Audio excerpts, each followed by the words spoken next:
good. What I also want you to do, please, is tell me where you're from. I always like to know where my audience is from.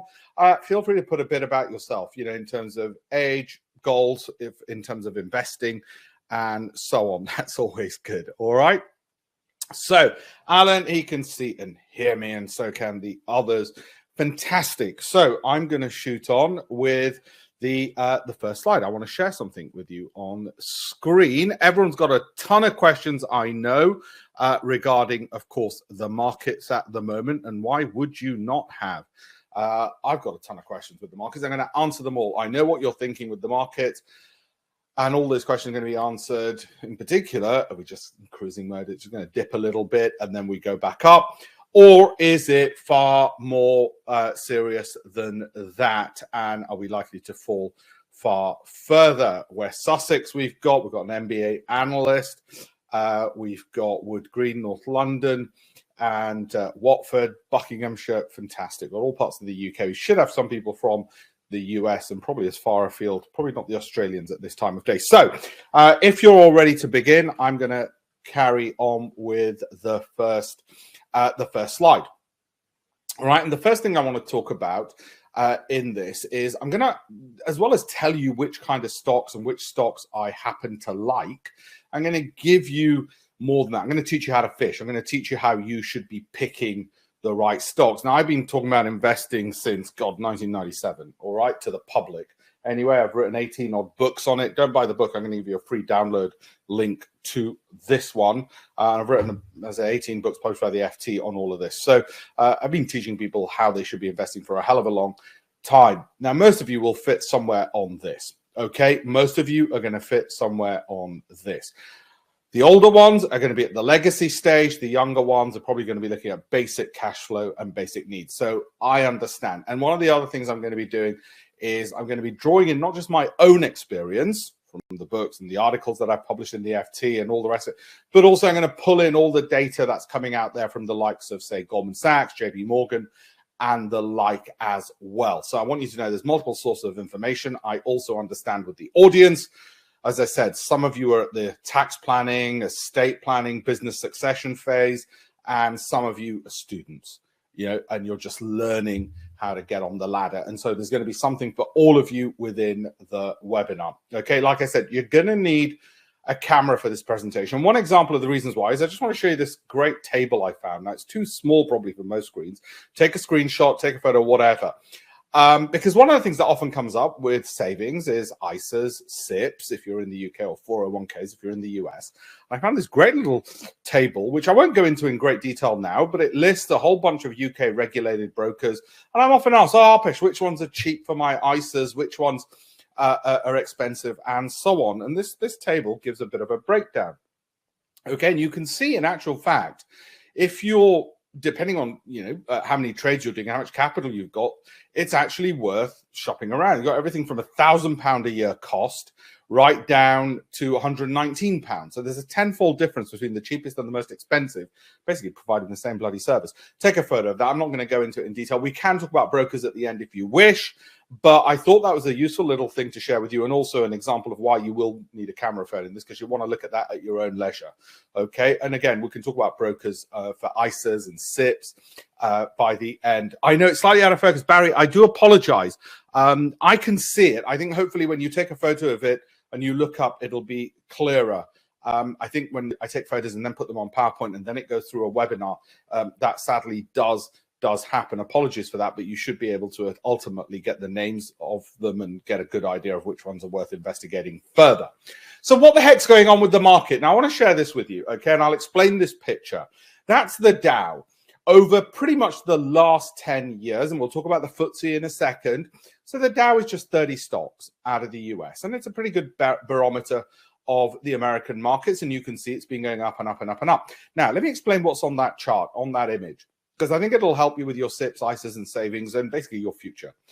What I've drawn in a blue line is the average over that 10-year period, okay? And you can see the Dow tends to move up on either side of those two dotted lines, which are 2 standard deviations away. On the whole, stock prices tend to be, most of the time, 2 standard deviations of their average return. If you remember standard deviations in your maths, don't worry about it too much. It doesn't really matter.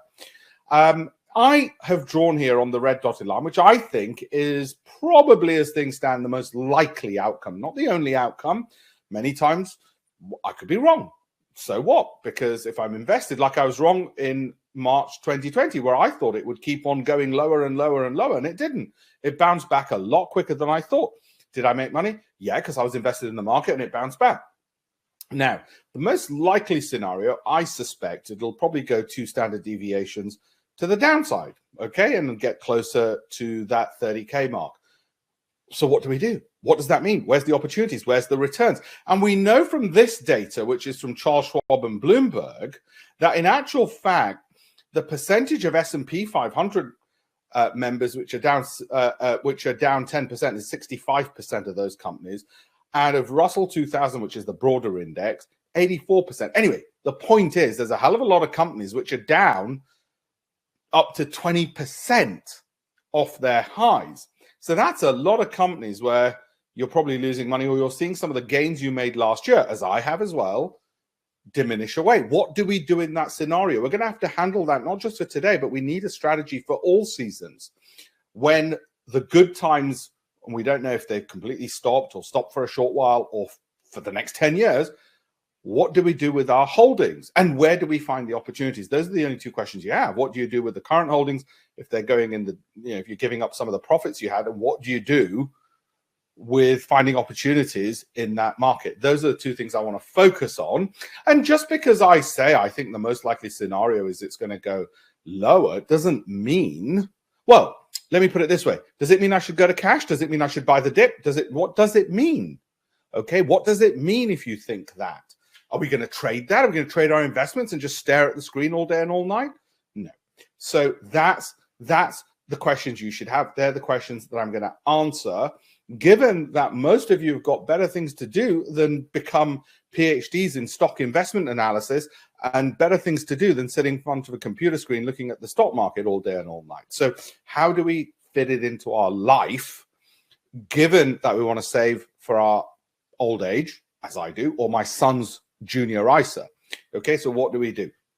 Again, where are we? Well, we're in correction territory. We know we're in correction territory because the S&P 500 is down 10%. If it's down 10%, that means it's a correction. And I've drawn the chart there. I've taken the chart from the last 5 years. Okay, and you can see it can drop even further, right? That red, look at that. That's where it's been down, what, 30-odd%. Okay, so we know it can drop further, but that's where we are. Again, what does it mean? So I just want to set the scene first before I work out a plan of action for us, for our pensions, our SIPPs, what I'm doing, what my son's doing, but also, well, what are the billionaires doing? What are the hedge fund managers doing? What are Goldman saying? We don't just want to rely on our own knowledge. We want to make sure we've looked at everything, even if we're going to disregard certain things. Okay, so that's what I'm going to cut. This is the S&P 500 again. Might be a bit difficult on your screens. And what I've done with that is I've taken it over the last 10 years again, and I've drawn in there the letters A, B, C, and D. A is pretty much the trend we were on, okay, since COVID began, which was a pretty high angle of inclination, angle of attack. We were going at a pretty fast rate, probably an unsustainable rate. Imagine a sprinter running at full pace. It wasn't going to last. B is a more steady rate, which is the rate it's been on for the last 10 years. Okay, and you can see that, right? That's a more steady rate of growth. C is probably an overreaction to the downside, where it reaches what you might call some support. And D is pretty much a 50% drop, which is what some of the most bearish people like Jeremy Grantham, have been saying on TV, that there's a 50% drop, which incidentally would take us back to 2016. I think that's over-exaggerated. Now, which of these do I think is most likely to happen? And does it matter what I think? No, it actually doesn't matter what I think. What matters is how are our stocks going to perform, regardless of which of these comes about. Well, what I think is most likely is we'll go to point B. We'll pretty much go on a more steadier growth rate. The next most likely scenario is point C, which I don't really think is going to happen given the amount of corporate profits. But none of that actually matters. What really matters is how my investment's going to be.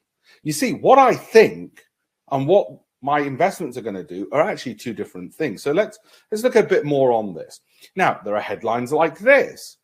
Goldman Sachs shares 40 stock trades to make now with an average upside potential of 45% in 2022. Well, bloody hell, we'd like to know those.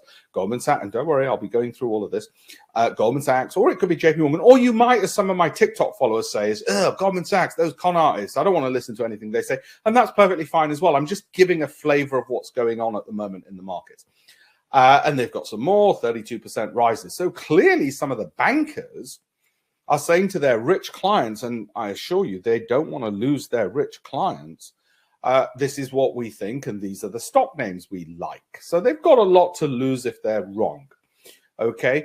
And overall, the analysts are fairly upbeat for 2022 on the markets. You can see Wells Fargo are the most upbeat, and then the rest are all thinking a positive year for 2022. I mean, they're still fairly upbeat. There's only Morgan Stanley, and you might say, well, Morgan Stanley are the only ones who are going to be right. Well, I need to be able to invest without trying to gamble on, well, let me throw a dart and see which one of these hopefully will be correct. That's not how I want to ever invest. That's no good. Okay. It is my pension, after all, that I'm looking after. And I want you to think of investments like this. And I've said it before, so forgive me if you've heard me say it before. When you're buying shares in a company or a fund, and we'll talk about funds in a second as well, you're asking the management of that company to look after your retirement or your children's inheritance. That's all you're doing. You're saying, you know, Mr. Apple, Mr. Tim Cook, or Mr. Satya Nadella of Microsoft, I'm buying some shares in your company.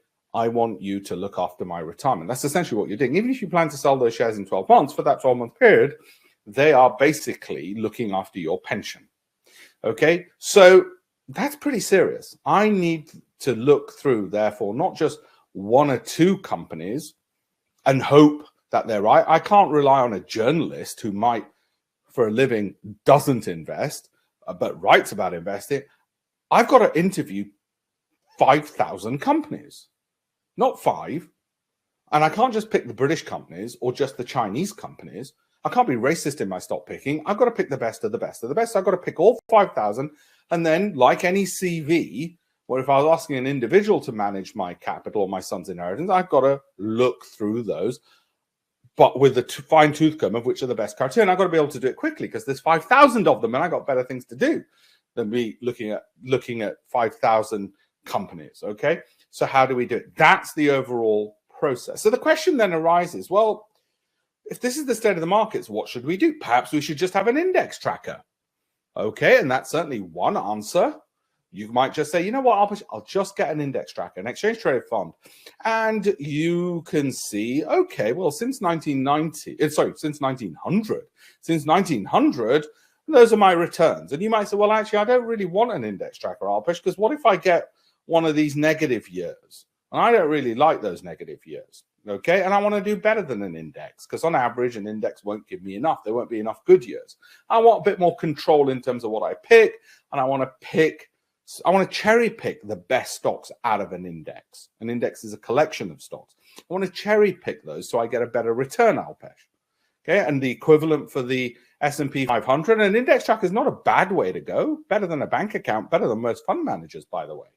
So if you've got better than a bank account over the long term, and better than most fund managers, as we know statistically and historically, then it's at least better than that. But you want to be a bit better than that even.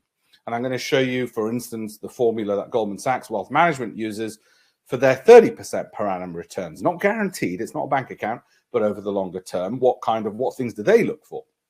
Okay, and why don't they just say to their richest clients, hey, just track an index, mate? Okay, so that's the S&P 500. You can see there are many years where you're up to 10% or 10 to 20 or 20. But the reason you're not just going to do an index tracker is you either want to do better than that, you want to cherry pick some stocks, and you don't want to get some of the downside. All right. So what other questions might we have in this environment? Well, first thing we might ask is, well, is everything falling? I mean, it feels like it. Sometimes if you accidentally go on to CNBC or Bloomberg, and these are the prices year to date of some of the biggest companies which you'll have heard of. By the way, I own Meta.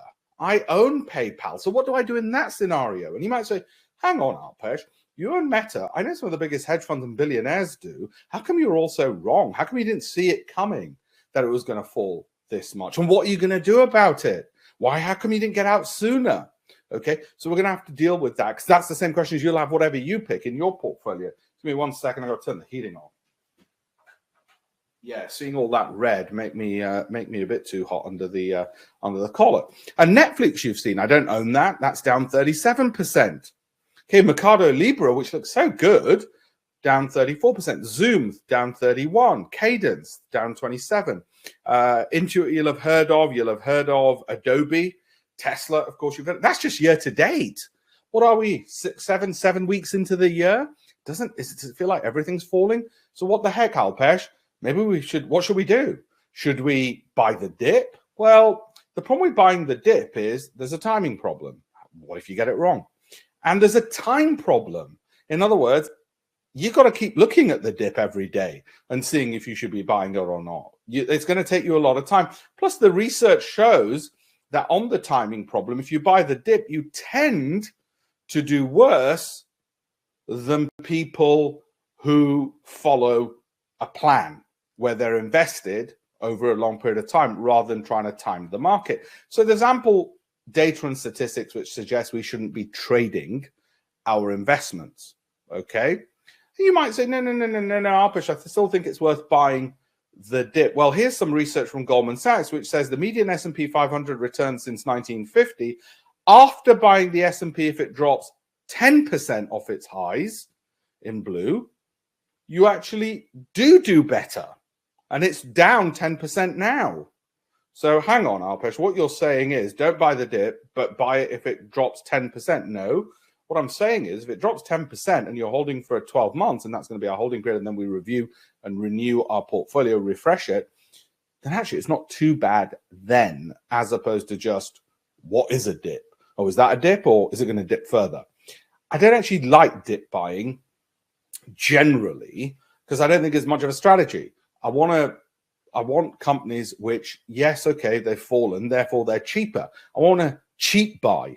I want to buy cheap companies, i.e. lots of profits, share price has fallen, who are revenue growing, cash flow growing, dividend yielding, and consistent outperformers.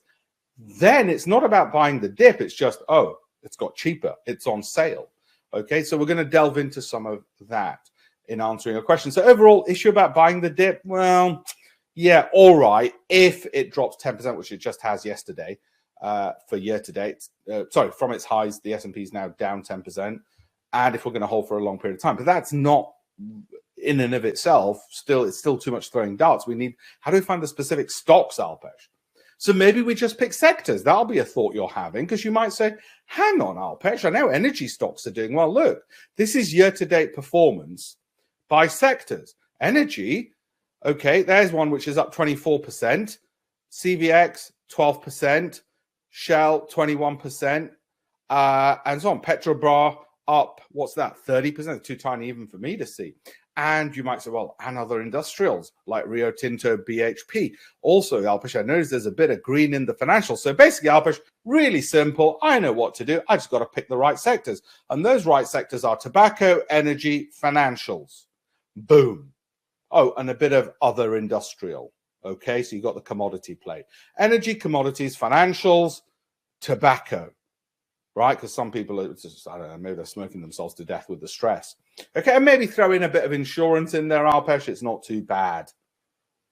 Right? Well, that's what I'd say to you there is that's a tactic, not a strategy. What I mean by that is once we've looked at which companies within those sectors or just which companies are good generally in terms of value, growth, income, cash flow, then we might say tactically, yeah, I want to focus on energy companies. Tactically, I want financial, but they've got to be within the strategy. What's the strategy? I'm going to suggest to you, and I'm going to teach you in this webinar, the strategy should be ticking not one style or one sector or one geography, but ticking every single damn box because it is your future, your retirement, and your children's future and inheritance. So it's going to be tick the value box. What does that mean, Alpesh?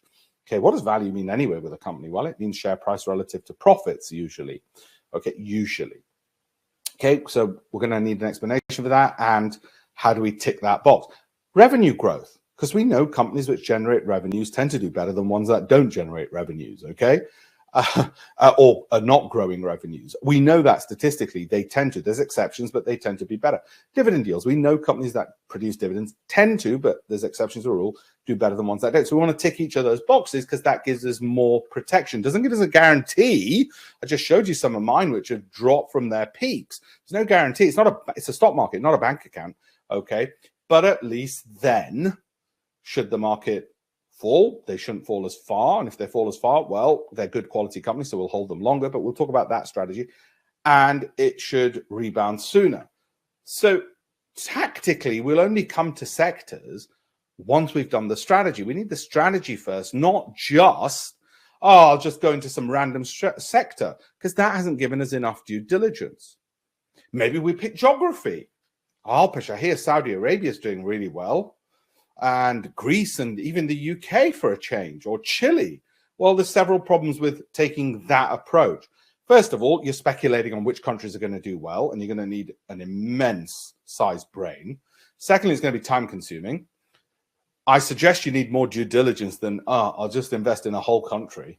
Okay. You know, a company can do poorly in a country which is doing well. And also, again, it's tactical. You might say, you know what, Alpesh, I found these companies based on valuation growth, income, cash flow, revenue growth, and so on. And some of them are British. I think I'll buy some of those tactically because I hear that the UK will do well. So that's a tactic part. Okay. How are we going to buy these countries anyway? Okay. Well, there's some exchange traded funds if you did want to go down that route, but they tend to be less good in terms of delivering returns because it's a bigger basket of stocks. But it might be one route, and I'll come to that as well in a second. Or are you going to just buy lots of stocks in different currencies? You're going to have some Brazilian real brokerage account and a Nigerian. What is the currency in Nigeria? I've forgotten now. Is it the Niger? I don't know. I know that's the river, but I don't know if that's the currency. Anyway, the Saudi Arabian. God, I've forgotten that one as well. Anyway, is it going to be based on all of that? So again, we want to simplify things. Too complicated, but at least we've thought about it. What we're rather going to do, and what I'm going to get at, is we really want bottom up. Okay, bottom up. I've got a couple of questions. Rob, John, I will do that in a second. Okay, Naira, that's right. Nigerian Naira. Sanjeet, thank you very much. And the Rial for Saudi Arabia. Thank you very much. I've got a complete brain freeze. So that lack of travel. Maybe we pick a style. And the reason I'm teaching you this and telling you this is because you'll see fund managers will say, oh, we're British growth fund, or we're the European income fund, or we're the American so-and-so fund. And that's why fund managers perform poorly, because they're picking from a narrow gene pool. They've got one hand tied behind their back. Why? Why are they not picking from a universe of all stocks and saying which are the best 15 or 20 to have? And how did I come up with those numbers? I'll come to that as well in a second. The reason is because they're a marketing machine which has got $1 trillion to manage. You can't just say, well, we're only going to have one type of fund. They've got to sell lots of different types of funds because they've got to divide up the capital. Okay, so we don't have that problem. We don't have to invest from a narrow gene pool. So would we say we're going to pick a particular style? I suggest not. I suggest we look at the companies bottom up to see which are the best, regardless of their style. And also the problem with style investing, and here what I've done is I've shown a price earnings map. So you might say, oh, well, maybe you go for value arbitrage. I hear value stocks are in fashion. I read value, okay, as opposed to geography or sector, are really good. And don't be fooled, journalists have to write something. So when they're writing in Shares Magazine or whatever magazine, they've got to write something. So they go, oh, let's write about value. Let's write about market cap, you know, and it's great. It's a good article, but bloody hell, it's time consuming and a bore to read. So this is a price earnings map. And each one of those is the price earnings ratios of all of those companies, right? Green means they're less overvalued, so they're undervalued, and red means they're more expensive. The problem with picking a style and say, I'm going to go for value as a style is, again, you're speculating that that style will remain in vogue. What are you going to do? Keep looking every day and checking the newspapers to see, oh, is it still in fashion?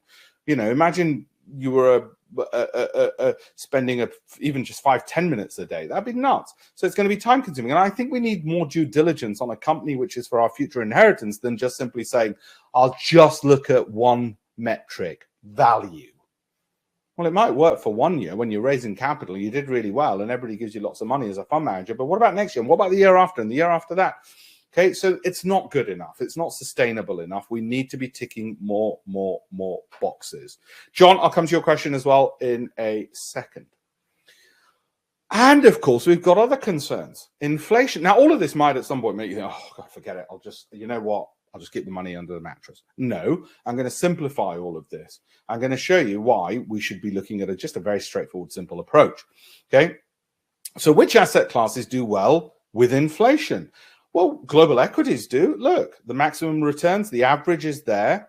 Right? This is one of those where I said you might want to take a picture, and that's the worst side. Okay. And you can see that, yes, I know energy can do really well to the upside. We're going to do really bloody badly. And on average, it doesn't actually do that well. Okay, so got to be careful with that. US large cap companies apparently do well. Global equities do well. Infrastructure equities, not too bad either. Real estate, not too bad either. Right, and we also know from this from Yale University and Bloomberg that actually, yeah, the index as a whole doesn't do too bad, but we want to do better than 8.8%. You might say, no, I don't. I don't mind 8.8%. On average, and you know, in the inflation range we're talking about, it's probably going to be closer to 5%. Now you're going to say, wait a minute, that barely beats inflation anyway. Okay, so maybe you don't want just the index as a whole. So now, having set up the problems, how do we solve some of these? Work out which stocks we like, go away for 12 months, come back on the next webinar next February 2023 and say, right, great, thanks, Arpesh, job done. Right? So how do we solve some of these problems? Not least because we can't just say the answer is, oh, Alpesh, you just find some good companies, hold them forever. I'm afraid that's not an answer. Holding forever is not a strategy. It's not even a tactic, holding forever. And the reason is this. What if it does this? What I've just shown you on the screen.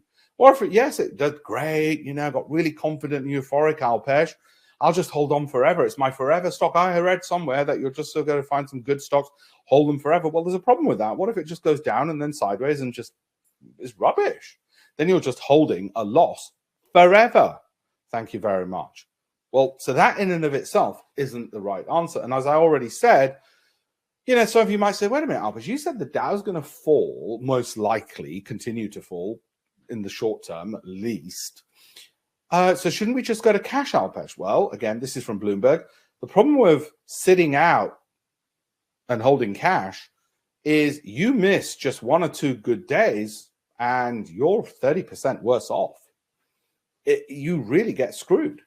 Okay, you just sit it out thinking, oh, I'm smart. Look, I went into cash and today the market fell. Yeah, that's not the problem. The problem is when do you get back in and you end up missing out. So going to cash doesn't look, or timing the market or trading our investments doesn't seem to be the right answer. So what the hell is the right answer, Alpesh? Is the right answer to say, well, which companies did really well during the last crash when the markets were falling? Surely they'll go up. Well, the problem with that is, sorry, and this is a bit blurred. I took the Dow 30 and I analyzed its most recent performance. I analyzed its performance in 2008, which was the financial crash where the markets really were appalling. Okay, and there's only one company which has been up recently and up during that period. So the problem of saying, oh, we'll just look at a past bad market and pick the stocks which are up now and up during that, they'll be the best ones. Surely the most resilient, the most powerful, the most gravity defying. I'm afraid not, my friends. Even Goldman Sachs in the financial crisis fell 60%. Salesforce, a CRM company, software company, fell 50%. Got nothing to do with banking. Got nothing to do with banking. Fell 50% in the Boeing, down 50%. You might say, oh, well, that's obvious. Who on earth was going to fly during a financial crisis? Yeah, it was very clear. Coca-Cola, what? People were not drinking fizzy water all of a sudden. Flavored fizzy water at that. That was down 26% in the financial crisis. Bankers don't drink Coca-Cola. They smoke. Oh no, they inject Coke. They don't drink Coke. Okay, that's your average banker. So that can't be to do with finances, right? So how come those fell, right? Don't try and understand it. Don't try and explain it. All I'm saying is that as a strategy isn't going to be the one. Why not just funds then? And again, it's not necessarily a problem. Look, these are some great exchange traded funds. And I listed ones which are up over the last 6 months, which have got relatively low volatility. By the way, Microsoft, which is probably the safest company I can think of, has got volatility of about 8%. So most of these funds are around the same volatility as a Microsoft, okay? And you can see, you know, one's up 34%, that's up 12%, that's up 11% in the last 6 months. Not bad, not bad. None of these bad. I'm not saying it's necessarily bad. And, you know, some are in cybersecurity, others are China, others are robotics. Some are very narrow by geography and sector, others are very broad, such as world consumer discretionary. The issue is not necessarily going, do I go with funds or not? You might put that into your portfolio. Indeed, your portfolio should have funds, shares, and maybe bonds. For bonds, read cash or exchange traded funds, which invest in bonds. But this is not a bond webinar, so I'm not really going to go into that. Nothing wrong with having some funds, but funds tend to be less volatile, less risky. So you might say, you know what, Abish, I just want to focus on shares. Or if you're older and more risk averse, you might say, I only want funds. Or, as I try and do with all decision making, say, well, where am I on that gradient? 100% shares or 100% funds? Lower risk being funds. Generally, if you look at volatility, is a measure of risk. And I say to myself, well, yeah, I'm still relatively young. I'm going to go 100% shares. Right? That's how we do it. So they do exist and they might be an answer. But for me, it really is going to be, and what I'm going to show you is value, growth, income, cash flow, over 5,000 stocks, so I can narrow them down, find the best of the best, bottom up. Then, if it's in a particular style like value, fine. If it's in a particular style like growth, fine. If it's in a particular geography like Britain, fine. If it's in a particular sector, tactically, because I chose it, like energy or real estate or banking, great. Okay, but I really need to first do the due diligence. So how do we do that? And by the way, there is one other thing. When I say why not funds, why not a fund manager? Well, this is my main argument against fund managers. And this is a Sunday Times report from 2020, £1 billion cost of sitting in a poor fund. This is St. James's Place. We really get it in the net because they keep on, well, they keep on ripping people off, don't they? I don't mean fraudulently. I just mean incompetently and negligently. Customers of St. James's Place, Britain's largest wealth manager. That's the largest. That's the largest. How well do you think some of the smaller ones are doing? Okay, the largest wealth manager paid the most with a bill of 583 million for investments in 18 funds whose performance the firm itself has concerns about. Basically, they were stinking. The funds were charging fees whilst underperforming on every metric. They were underperforming their own targets, their benchmark, indices, you name it. They were basically very good at sitting on a beach and sending their kids to private school at your expense. So you might want to go to a fund manager, but might I suggest not? This is a screenshot from a typical fund. I picked it at random. I didn't select it for high fees or anything like that. It's not got high fees. What most people don't realize is an investment of £10,000, and most funds will tell you they want you to cash in after 5 years because it gives them enough certainty that they're going to get your fees and send their kids to private school. Okay, and over that holding period, your cost is going to be £1,000 on 10 grand. That's 10%. 10%. Now you're going to say, no, I'm sure I read somewhere that my fund manager only charges me 0.5%. They're lying. They're either lying on the face of the document or there's other hidden charges. That's what it is. That's a screenshot. I didn't make that. I didn't design that.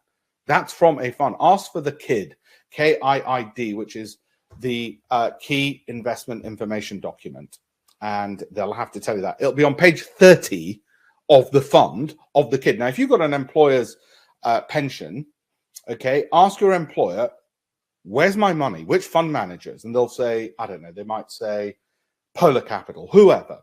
Then say to them, right, I want the documents on their performance and their fees. I want to see what the hell's going on. Start with that. You'll be shocked. Okay, so let's go back to our things we can control. SIPPs and ISAs, or just general investment accounts, SIPPs and ISAs. So should we just pick what's been up this year and last? After all, with everything I've said about how awful the markets look, why don't we just simply say, hey, wait a minute, if something could survive really well last year and so far this year, they must be good companies. So I've given a list. Here it is. This is the price percentage change year to date. of some of the, I picked the big name companies you'll have heard of, like Halliburton, Schlumberger, Marathon, well, Marathon only Mount, Discovery, as in the channel, Exxon, Las Vegas Sands, if you've been to Vegas, ConocoPhillips, you'll have heard of, and so on and so forth. Okay, Fox, you'll have heard of as well, Wells Fargo, and so on, right? And this is how they did the year before. So as you can see, there's a whole bunch of companies like Halliburton, which up 21% last year, up 41% so far this year. Looks fantastic. But there's a problem. There's a problem. And the problem is this. That's too simple a strategy. Oh, let's just pick what was up last year and is up so far in the first 7 weeks of this year. It's a bit simple in the sense that that's my son's inheritance I'm risking that on. That's a bit too speculative. Okay, plus the past isn't a guarantee of the future. Well, it never is. But here we're really relying on the past far more than in any other way. We're not even looking at other due diligence. We're just saying, no, I'm just going to literally look at price performance. Nothing else. I'm going to ignore absolutely everything else. That's a bit, that's a bit rich. Okay, you need a bit more due diligence. We need to look at valuation, profitability, revenue growth, I suggest, dividend deals, I suggest. And then if it's up this year and last year, great. I think momentum is important. That's what it is. Momentum, I think it is important, but it's only one factor. Okay. What if we just copy the billionaires, right? Again, we're trying to solve this problem. What should we do? What if we just copy the billionaires? Again, you might want to take a photo. I'm sorry it's small writing, but it's just physics. That's small writing. Okay. These are the names of some of the big billionaires: Bill Gates, Bill Ackman. That's their portfolio value, 9.4 billion. That's the number of stocks they own, 6. In the case of Bill, he's got 9 billion across 6 stocks, and those are the holdings. Lowe's, 21%. CMG, HLT, etc., etc. Why don't we just copy that? Again, there's a bit of a problem with that. There's a bit of a problem with that, as Prince Andrew might say. And the problem is this. You just copied what they did. They might, as in the case of Warren Buffett, have Coca-Cola since 1965. And the reason he's still holding on to it is because in 1965, he bought so many shares that the dividend he gets, he doesn't care about whether the price goes up or down, whereas you probably do. He just gets tons of dividend from having bought so many in 65.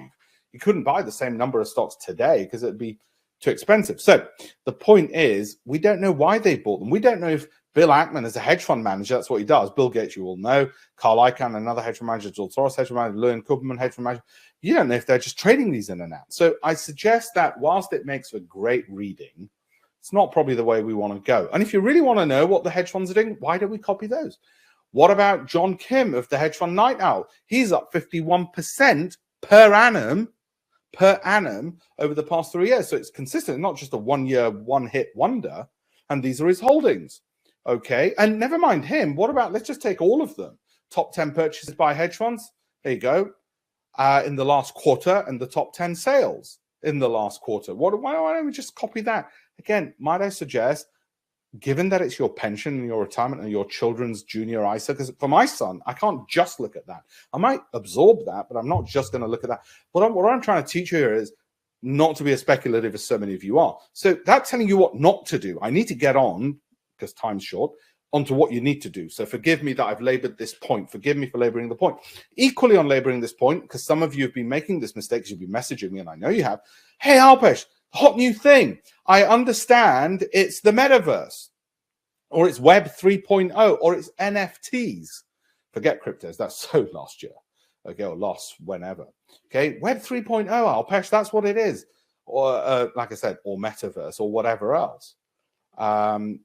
Well, why can't we just do that? After all, we know from the reports, because I share them with my students, what Goldman Sachs is saying, or what JP Morgan or whoever else might be saying about these particular things. Well, again, the problem is one of timing. And we know what the problem with timing is. I don't really want to be trading my investments. It's time consuming. It's speculative. It's speculative. By all means, read about Web 3.0 or NFTs or whatever else. But I suggest just chasing the hot new thing fad is too speculative. And one thing I've learned in my 20 odd years since I've been writing all these books, and I set up the hedge fund in 2004, okay, and my show on Bloomberg and my newspaper columns in the FT, one thing I've learned is My God, the average retail client is a real cowboy gambler. They don't think they are, but bloody hell do they like gambling. They don't realize they're gambling and speculating, but they're doing it. All right. They don't even think they like it, but they're doing it. So again, like I said, the problem is when I ask people, I said, what do you think will be the overexcited, breathless, faddest, biggest subjects? And yeah, they said metaverse, number one, then NFTs, then Web3. And I think they're right, actually. It's how this year so far turned out as well. So read about it, but don't follow it. So what about forever companies, Alpesh? Forget all of this. Too complicated. You're absolutely right, Alpesh. You're right. We haven't got the time for it. It's all too complicated. Why don't we just pick some good forever companies? Now, I have at the moment 5 companies which I think are forever. My wife laughs at me. She goes, you go to a webinar, you're going to tell them names they could have just found out themselves. No, they're not the only things I own, but I do have them in my son's junior ISA and in my SIPP and in my wife's SIPP and so on and so forth. And I'd say out of those 5, the top 3 are Microsoft, Apple, and Amazon. And you might say, I disagree with the Alpesh. That's fine. Disagree with me all you want. I don't mind. It's not a big thing. Okay, we're going to talk about how we're going to pick individual stocks beyond that, right, in a second. And Meta and Alphabet are the weaker of the 5. And this is your average Microsoft. What was that? So last 8 years. And yes, it goes above and beyond its average and kisses the 2 standard deviation mark. And at the moment, I know Microsoft might go from its current level, I don't know what it is, $27, but $270 down to whatever the lower bottom. I know it could do that. Does that mean I trade in and out? No, I don't. Should I? Well, you might say you should trade it, but that's trading. This webinar is not about trading. It's about investing. Okay, so yeah, I do have those. There's Alphabet, and Alphabet's really at the top end. And that might just go sideways the whole year if I'm lucky. So why don't you trade in and out of it, Alpesh? Listen. It's in there. It's going to stay in there. Warren Buffett doesn't trade in and out. Bill Gates doesn't trade in and out. It's in there. Okay, so that's how you're right. There are some forever companies and they're kept in. But what about the rest? I only have 5 which are forever. I can't shove everything in a forever. And this is Amazon. And Amazon's already at its bottom end of its 2 standard deviation move. And every time it's done that in the last 10 years, guess what's happened? It's gone bum, bum, bum, bum, bum, up and up and up. Will it do it? Should I get 2 times leverage on that through a CFD or an exchange traded funds? Separate discussion. So if it goes up $1, I make $2, or is that just too risky in a market like this? Well, anyway, I've got Amazon in there, but I'm not going to trade in and out of my investments. But what about everything else? What about PayPal? What do we do then, Alpesh, about companies we hold, which are fundamentally sound, but like PayPal, and I hold it, which fundamentally, all the fundamentals look great, but have fallen off a bloody cliff. And you can see what's happened with PayPal. Look at how well it did for me in 2020, shed loads of money made, and then it goes all the way back and gives it up. Well, under my normal rules, anything that falls 25% from the highest it's been since I bought it, write that down, I'll come back to it later, I would exit, but not when they're either my forever company or if they're fundamentally sound, like PayPal, I'll just strategically want to hold on to. So what do we do with this? And some of you will have this. The first decision to make is, well, is it fundamentally sound? If it is, then you might say, well, I'll just hold on to it. Okay. Where will it go? Will it go to 0.2, 0.3, 0.4? If it goes to 0.4, I'm going to be buying bucket loads. Am I buying it at 0.2 and 3? Not for my risk profile. Yours might be different. Why am I holding on to it? Why didn't I get out once it dropped 25% from the highest it's been? Well, because I think it's fundamentally sound. What are we going to do? So I have categories. And the categories are this. Category 1 is drops 25% from the highest it's been since I bought it. So if it goes up 100%, drops down to 75% up, I'm out of there.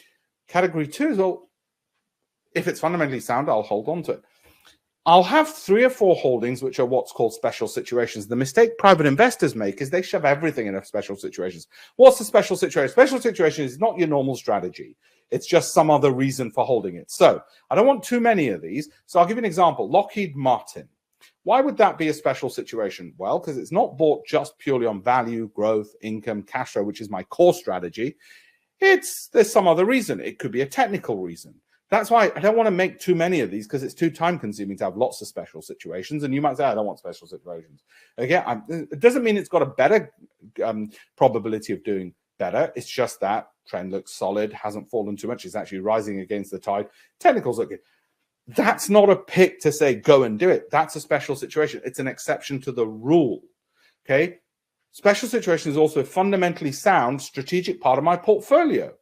And it had a dip, but it's a good dip. So take a Walt Disney, to be specific. Fundamentally sound valuation, growth, income, but it's had a bit of a dip. It's kissing its 2 standard deviations below its average, but fundamentally, I have no problems with this being strategically part of my portfolio, even though it's dropped more than 25% from the highest it's been since I bought it. The highest it's been since I bought it, and it's dropped 25%. Actually, this is in my sister's portfolio, which I help with rather than in my own, but that doesn't matter. Treat it as my own. Treat it as mine because the rules she has to apply because I look after it is the same as mine. Okay, same rules. So it might as well be mine. So why did I hold on to it then? Like I said, fundamentally sound strategic part of my portfolio, like PayPal, right? But I can't put everything in special situations. Otherwise, I'll just have everything there and then there's no discernment. Okay, but we still need to look at the core strategy. What is then value growth income? You talk about special strategies. What is value growth income? So let me tell you what I think's going on in the world. What's going on with fundamentally sound companies? I don't mean companies which are rubbish. Talk about fundamentally sound. Take a Walt Disney. And this is a chart over the last 10 years. And look at that yellow. That's a really fast pace of growth, which it couldn't sustain. And it tried again after COVID and it couldn't sustain. Okay. What I've drawn in green and marked number 1 is the longer term slower rate of growth. Okay. Now, I think most companies are reverting back to a slower rate of growth. Okay. Got higher inflation, more concerns around the world. I don't think they're going to be able to keep up with what we got spoilt with recently, which was 2, the higher rate of growth. But this is relating to fundamentally sound companies, not every company. The bad companies are just crashing and burning and going bankrupt. So give you another example. Visa, what's going on? Fundamentally sound. It's gone back to a slightly slower rate of growth, but it's still growing and going to be fine for my pension. I own Visa. Adobe I own. What happened? It dropped, but is still fundamentally sound. Okay, so I've got that. PayPal, there you go. You mentioned PayPal. There it is. So why did I hold on to, say, a PayPal? What's going on? Fundamentally sound companies. Now, this is where they've not just fallen to their lower rate of growth. They're just falling, but they're fundamentally sound. So that leaves me with the problem. Do I exit once it's dropped 25% off its peak, or do I hold on to it? Well, if I want to hold on to it because it's fundamentally sound as a strategic part of my portfolio, I don't have a problem with it, then I don't have a problem with it. If PayPal goes back to the highs it had last year, 18 months ago, I get to triple my money from current levels. So might I buy more? I might buy more. I get to triple my money after all if it goes back to where it was 18 months ago. If I don't believe it's going to do those things, or you don't, then you shouldn't have it anyway. My point is, I don't have a problem with it being a strategic part of my portfolio because I think it's fundamentally sound. I don't want too many special situations. I want 3 to 4 companies. That's it in that scenario. Everything else should be, if it's dropped 25% from the peak, I've got out. Don't want too many special situations. Okay. Meta, similar story, fundamentally sound, but this one's a bit difficult. Is it an A or a B? In other words, is it one which is just going to stay at the 2 standard deviations, continue going at a slower rate of growth, or is it going to do a PayPal and drop? But because they've got billions and billions, they're not going to go bust or anything. Do you want it as a strategic part of your portfolio? Or you might just say, forget about it. I'm getting out at 25% drop. Those are the decisions. Those are the 3 simple decisions. Do you get out at 25% drop from the highest it's been since you bought it? Or is it fundamentally sound and you want to just keep it as part of your portfolio, but don't have too many of those special situations? Got it? Don't have too many of those. NVIDIA, I don't own. But what I would say when I'm doing due diligence on all of this is, and the reason I showed this is, I'm really trying to avoid companies whose volatility is greater than 20%. I don't like big roller coaster volatile rides, and NVIDIA sort of gives you that. So does Tesla. So I don't like that. Okay. And secondly, research shows over the long term, the more volatile companies don't do as well, because guess what? When the markets fall, smart money, quality money, it flies to quality. It wants to avoid volatility. Volatility and quality are not the same. They're exact opposites in actual fact over the long term. So what else about special situations? Well, if it's fundamentally sound and over the 1 to 3 years, I can see potentially gains of 75%, like British American Tobacco. I don't strategically want it as part of my portfolio like a PayPal because I don't smoke for a start. But I say, oh, wait a minute, this is where it is. It's at 1.1. 3 is probably the worst it's going to go to. And it could basically give me more than a 75% return over the next, even if it does it in a year, great. If it takes 3 years, I'm still up fairly well. I don't want too many of these special situations because they're time consuming and each one has to have its own strategy. So I don't want too many of them, but I'm just giving you an example of why you can now compartmentalize what should be in your portfolio and when. And you might say, I don't want any special situations, Alpesh. Keep it simple for me. I only want value, growth, income, cash flow, and so on. And that's perfectly fine. In fact, it's probably sensible because it'll save you a lot of time, but I'm just showing you everything, okay? Hiscox is another example. Fundamentally sound, i.e. good valuations, good revenue growth, good dividend yields, 1 to 3 year risk reward, potentially, no guarantees, more than 75% gains if it goes back to its most recent highs over its longer term trend, to which it might be returning at a slower rate of growth. Well, over 1 to 3 years, it may well give me that return of 75%. Happens in a year, I'm laughing. If it happens in 18 months, I'm still averaging about 33%. Yeah, if it happens in 3 years, fine. It's about a 24% per annum run rate, okay? And so on. Or you might say, too complicated. I don't want special situations. I just want value, growth, income. What I'm saying is you need a process, and that's what I'm teaching you, where you simplify things and take less time. Okay, so write this down if you wish, or sorry, take a photo. Your options when the market turns against your stock. And I'm going to now turn to how I pick and what I like. How I pick and what I like, i.e. the core strategy, not the special situations and not the things you shouldn't do. So far in this one, I told you what you shouldn't do. Then I told you special situations. Now I'm going to turn to what I think you should do and what I like right now. And that brings in the Goldman's and the JP Morgan reports and all the rest of it, as well as my own views. So like I said, to summarize it, if it drops 25% from the peak, you get out, or you want to keep in there for strategic longer term reasons because it's fundamentally sound, or how much would I make if it goes back to where it was in the next 3 years, right? Take a picture. It's just a summary of everything I've said, but because I said a lot, I thought it'd be good to give you a picture. I tend to hold for 12 months. Here's a piece of research from Goldman Sachs, why 12 months, and then we review and renew. Okay, and I tend to have not less than 15 stocks. This is why you don't want to have 2,000, because you're not removing company-specific risk after you've gone past about, well, some would say 15 to 25, some would say 30. After you've gone past 40, you really aren't removing market risk. And you might say, no, Alpesh, every single one of my 40 stocks is in the energy sector, so I need to diversify. Well, if you've got 40 bloody stocks in the energy sector, you probably need a psychiatrist. Okay, you're not going to pick sector specific. By the way, when the markets fall, every sector is correlated. You don't get diversification when you need it the most, which is when the markets fall. I wrote a column about this in the FT, and there was research done by William Sharp on this, and he got a Nobel Prize, okay, for his economics on it. All right, so let's look at my strategy, what I'm going to teach you how to fish. What do I think you should do? I think for your due diligence, the best way to avoid the style traps, the geography traps, the value traps, the growth traps is tick every single bloody box. Okay, but there's a problem with ticking valuation, growth, income, momentum, statistical analysis. You know, are they standard deviations away? What's their volatilities? Wait a minute, Alpesh, that's all well and good you saying that, mate, but that's going to take us for bloody ever. Because look at this, okay? All right, PE, PEG, price to book, price to sales, discount cash flow, okay? Growth. Which of these factors do we use? And what I'm going to suggest is actually, from the research that we've done, as long as you're picking and you're looking at each of these factors, you're probably going to do better than if you just pick one style. If you say, I'm only going to look at market cap, I'm only going to look at small cap stocks because small caps always do better. Well, that's not true, actually. It's just not true. If it was, it'd be so easy, wouldn't it?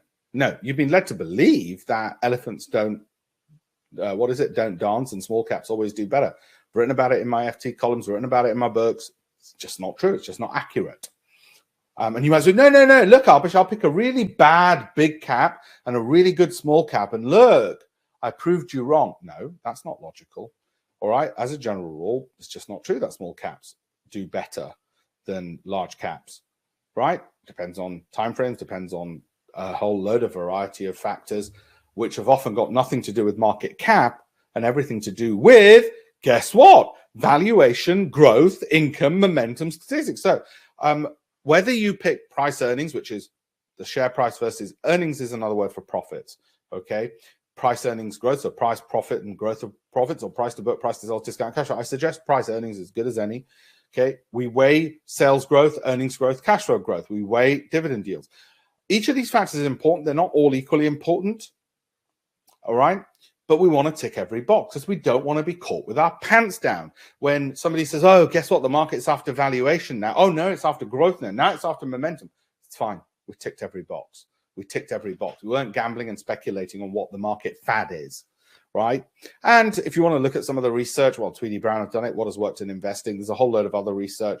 There's 3 Nobel Prize winners in particular that I've relied upon, whose research I've republished. I wrote before they were Nobel Prize winners, actually.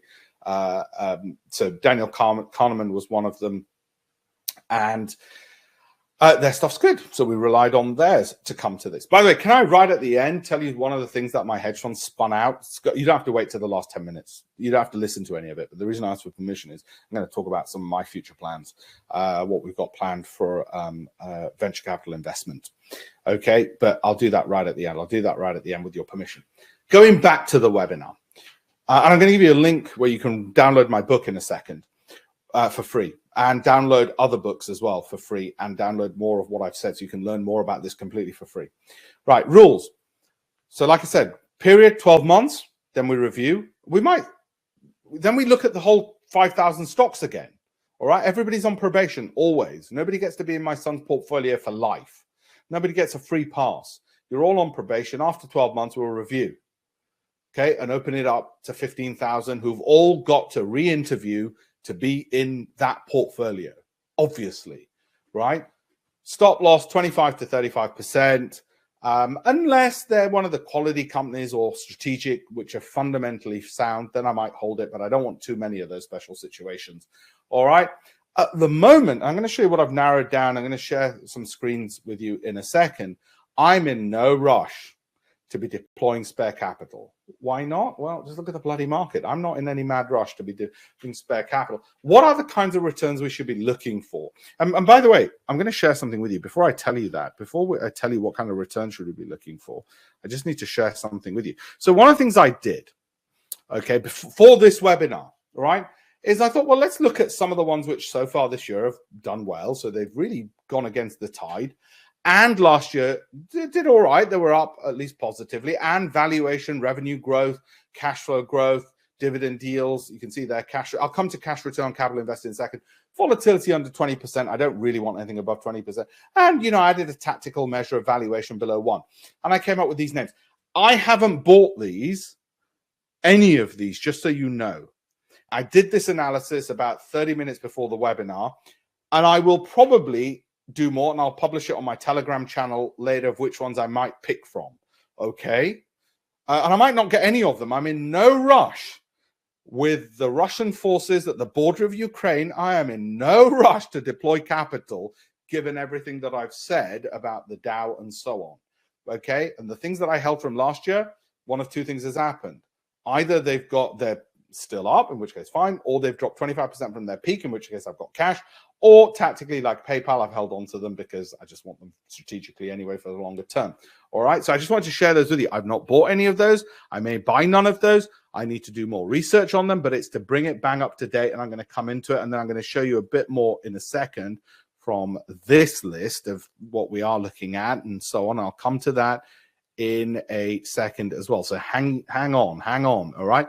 But what are the goals we're after anyway? Let's just, for a second, before we go into value, growth, income, cash flow, ticking all the boxes is a better approach than just trying to guess and speculate on the latest fad or speculate on the sector or the geography.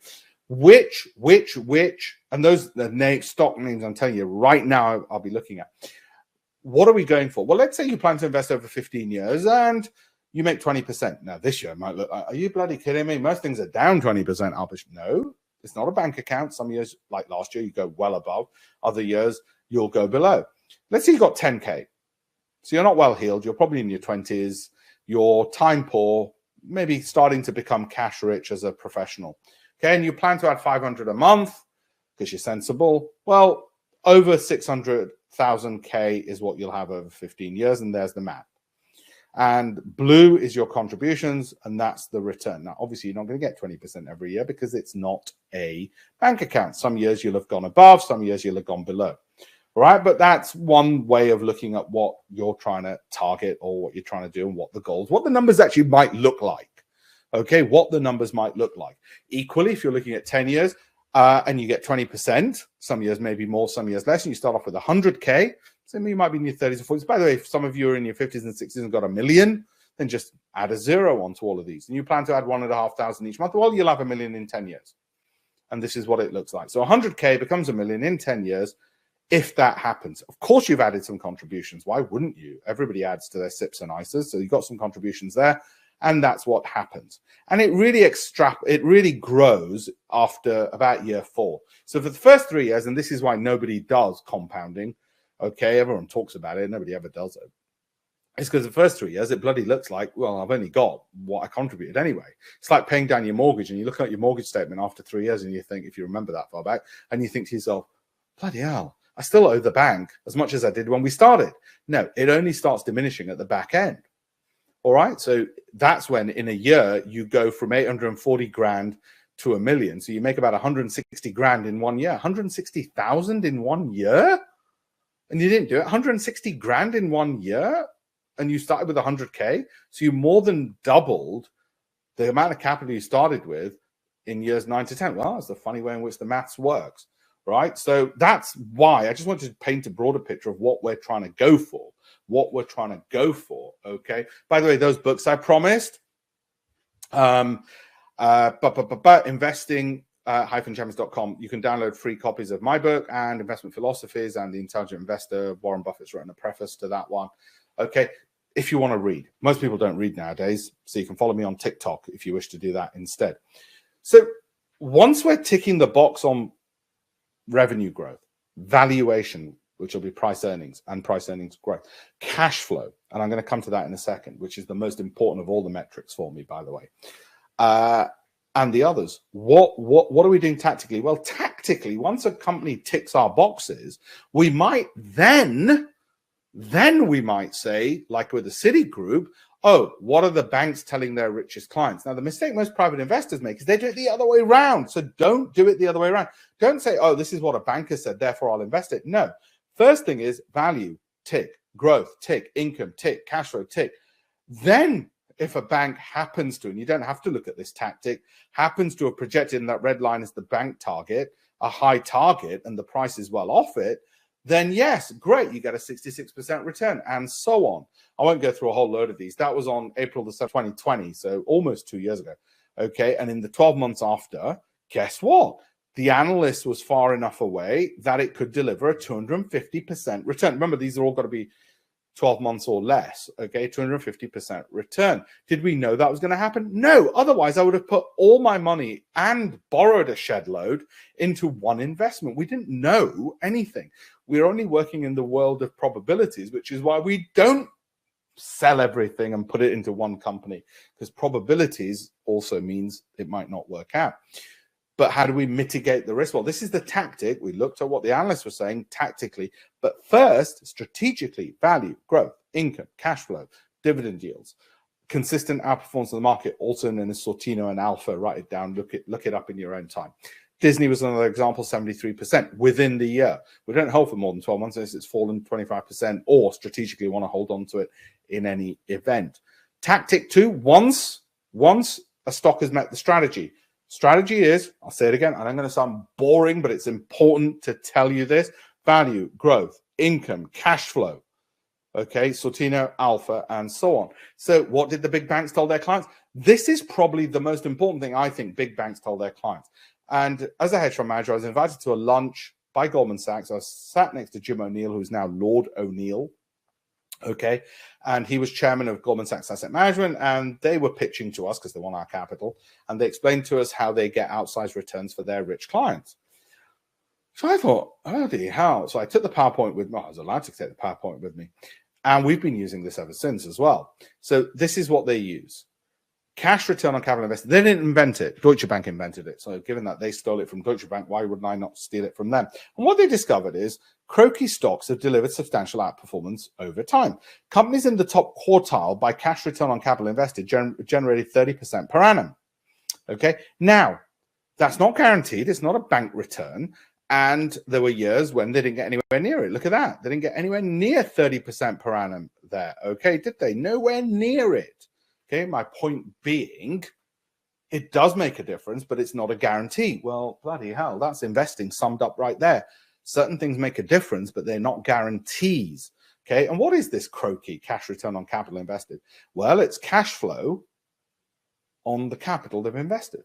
In other words, take Warren Buffett and the candy company, the sweet company he's bought into, Sears Candy. And they asked him, why did you buy that?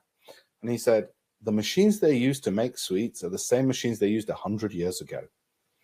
The capital they invested, they don't need to keep buying new sweet machines, right? But the cash flow, the kids coming through the door, that just keeps coming. So cash return on capital invested. And we learned in COVID, cash flow is bloody important. We learned that. Of course, we learned that. Okay, won't keep you long. So what I do and what I suggest you do is you have an approach where you got the stock. And this is meant to be blurred because that's not up to time. If I didn't blur it out, you might think this is something I just did now. I haven't. That's why I blurred that out. Okay, those names, because they're not now. All right, you'd be looking at the wrong thing. I'd be misinforming you. We look at value, growth, income. We look at cash flow. We look at momentum, which is performance over the last 6 months, or you might say year to date. Sortino, we want that to be above, preferably a half, preferably above 1. Return alpha. Tactically, you might also look at other things such as tactically, what do the analysts say? Geography, style, tactically up to you. I don't care if you look at any tactics. Okay. To give you an example, just show you what that actually looks like. I call it my approved list. What we do there is, yeah, 10. Sorry, how many stocks are there? 10,000 stocks. I said 5,000 throughout this. It's not 5,000. Sorry, it's 10,000 companies we interview. 10,000 interviews in through this. All companies have 3 things in common: balance sheet, profit and loss, and cash flow statement. So we're going through all of that. Then we're looking at the price and the statistical movements. Then tactically, sure, you might look at news flow. Tactically, you might look at sector. Tactically, you might decide, oh, I'm going to go into, I like companies working in the plywood area or in specialty chemicals or what, defense.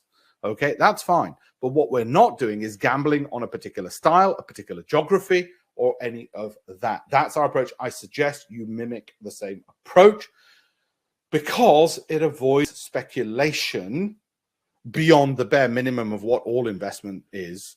Okay, I started doing all of this when I was at university. Actually, I was investing in penny shares before that, but not using this kind of approach, and privatization shares before that. And that certainly wasn't this kind of approach, but thank you very much, Margaret Thatcher. And I've written books and won competitions, all the rest of it. That's my most successful student, Naomi Wessel. She left university, joined me as my assistant for 2 years. Now, whenever she launches a fund, her regulatory documents will say she started off with my firm. She worked for us for 2 years, and then she started managing about $10 billion now. So this stuff can be taught even to an English literature graduate who's a part-time opera singer like Naomi. Okay, it can be taught. I can turn an assistant fresh out of university with a degree in English literature into a multi-billion-dollar managing fund manager. This stuff is not like brain surgery, which requires innate talent. This stuff doesn't require innate talent. It's like driving, which any Muppet can learn to do, right? And get asked this, and this is where what the asset management business has done and what we're taking to venture capitalists, and we want to float eventually. We think there's a $1 billion business, in providing private investors without subscription fees, without the fees fund managers charge, basically disrupting the fund management industry and saying to you guys, here's the data, here's the know-how, here's the one-to-one video calls, here's the educational material updated, here's the daily updates as well to handhold you, not just dumping you with a load of software data, not dumping you with a load of books, giving you, and not just dumping you with a load of videos on YouTube. We think it really comes in giving the information, hand-holding further. Okay, so people know that actually, yeah, and especially because the market's so disrupted, it's so dysfunctional. People don't know how many stocks to have, whether they've got too few, too many, and they know the fund managers are messing up, as I've said, and they're charging fees for underperforming, and people want more control. One trend which has happened in society generally is people want to be more in charge of their own lives. They don't just want to say, I've got some fund manager just sitting on his ass getting poor results. No, they want to know what's in their portfolio. So when they wake up at 4 a.m, they've picked the stocks with the data, not just a dump of data saying, oh, here's a stock, we've marked it out of 10. Well, that's not bloody good enough. What does that mean? It's got to be bespoke to an individual, but not charging them fees. So that's the model we decided on. And we think that's $1 billion business. We eventually want to IPO it, want to get venture capital investment into it first. And we think it has a lot of advantages, because by giving people not just the education, the access over Zoom to us and saying, right, what you're doing bespoke to you is right or wrong by the theories of investing, but letting them have the data as well, so they're in control of it, then they don't need to pay any fees. Why should they pay any fees when they've got all of that? Why should they pay any fees at all when they've got all of that themselves? But also giving them as much information as they want. If they want Goldman Sachs data, if they want to read it, that's up to them. Most don't. Most just want the stock names, and they want to know value, growth, income, cash flow, what ticks the boxes, and then they want to get on with it and outperform what their fund manager's been underperforming on. This is the approach I use when I'm talking about investments on the BBC, and you see me on the BBC or CNBC. That's what I use. That's what I take up. I mean, I can't know every company. That's how I do it. I look at them. If we're going to talk about BP, I'll say, well, on a valuation basis, I like it because also its revenue growth is going up, its cash flow is. It's been a consistent outperformer, and so on and so forth. And we had great industry reviews, which is why we decided out of the hedge fund, this is something where we can disrupt by using this technology, using Zoom so people can have one-to-one, providing the data. We can actually allow them to be in charge of it themselves. And we had hedge fund managers, we had Rothschilds, Coutts, all these people, BBC saying, actually, you know what? He really knows what he's talking about. I thought, you know what, we've got $1 billion business we want to put out there. And then we trialed it by, in groups of 10, giving this to people to use. And we video recorded their interviews. They're all on alpishpatelreviews.com. We video recorded them because we wanted to make sure. And we thought, you know what, the reviews are so good, we can't just rely on their words. We've got to record it because people will never believe how much people love it. And thanks to technology and COVID, Zoom and Skype, and people getting used to it, and Telegram, so every day I can tell them what I'm looking at. They don't have to read that, and WhatsApp.